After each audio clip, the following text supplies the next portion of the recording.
Naalala mo ba ang kwento ng isda na naghanap sa kanyang anak? Isang kwento ng pagmamahal, paglalakbay, at pag-asa. Pero paano kung sabihin ko sa iyo na ang lahat ng iyon ay hindi totoo? Sa simula ng ating kwento, ipinapakita ang isang masayang pamilya, isang ama, isang ina, at daan-daang itlog na punong-punong pag-asa. Ngunit sa isang iglap na wala ang lahat. Ang ina at ang halos lahat ng anak. Isang trahedya na nag-iwan kay Marlin na nag-iisa. Kasama ang tanging natitira, ang pinakamaliit, ang may kakaibang palikpik. Isipin mo ito, si Marlin, matapos mawala ang kanyang buong pamilya, ay dumanas ng matinding trauma at post-traumatic stress disorder. Ang anak na pinangalanan niyang Nemo, ang munting isda na may pilay na palikpik, ay hindi kailanman naging totoo. Si Nemo ay isang imbento lamang ng isip ni Marlin, isang coping mechanism para makayanan ang matinding sakit at kalungkutan. Ang paglalakbay niya para hanapin si Nemo ay hindi isang physical journey, kundi isang mental breakdown, isang paglalakbay sa sarili niyang isip kung saan kailangan niyang tanggapin ang katotohanan ng kanyang pagkawala. Si Dory na may short-term memory loss ay laging kalimutan si Nemo. Hindi niya ito madalas banggitin, tila nakikisakay lang siya sa naratibo ni Marlin. Ang pangalan na Nemo ay salitang Latin para sa no one or walang tao. Isang malaking irony kung ang hinahanap mo ay walang tao.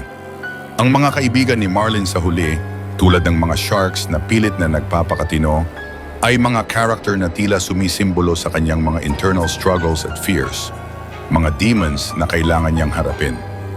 Ang pagdating ni Nemo sa dentist's office at ang pagtakas niya mula doon ay tila sobrang convenient para sa isang maliit na isda.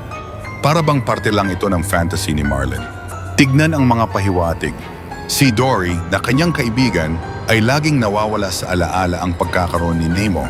At ang pangalang Nemo mismo, salitang Latin na nangangahulugang walang tao. Isang malaking sign, hindi ba? Ang lahat ng nakatulong sa kanya sa paglalakbay ay mga representation lang ng kanyang sariling isip na pilit siyang tinutulungan na makalaya sa kanyang trauma. Ang dentist office, ang pagtakas, lahat ay parte ng kanyang internal battle.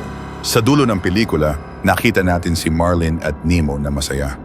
Nagkita muli, pero kung si Nemo ay hindi kailanman naging totoo, anong nangyari kay Marlin matapos ang kanyang paglalakbay? Nahanap niya ba ang sarili niyang kapayapaan o nanatili siyang nakakulong sa kanyang sariling ilusyon? At ang pinakamalalim na tanong sa lahat, kung si Nemo ay imbento lang, sino ang totoong naghahanap ng pag-asa sa kwentong ito? Ngayon, ikaw naman, ano sa tingin mo? Naniniwala ka ba sa madilim na teoryang ito? Kung may sarili kang dark theory, ay type mo yan sa comment section sa ibaba.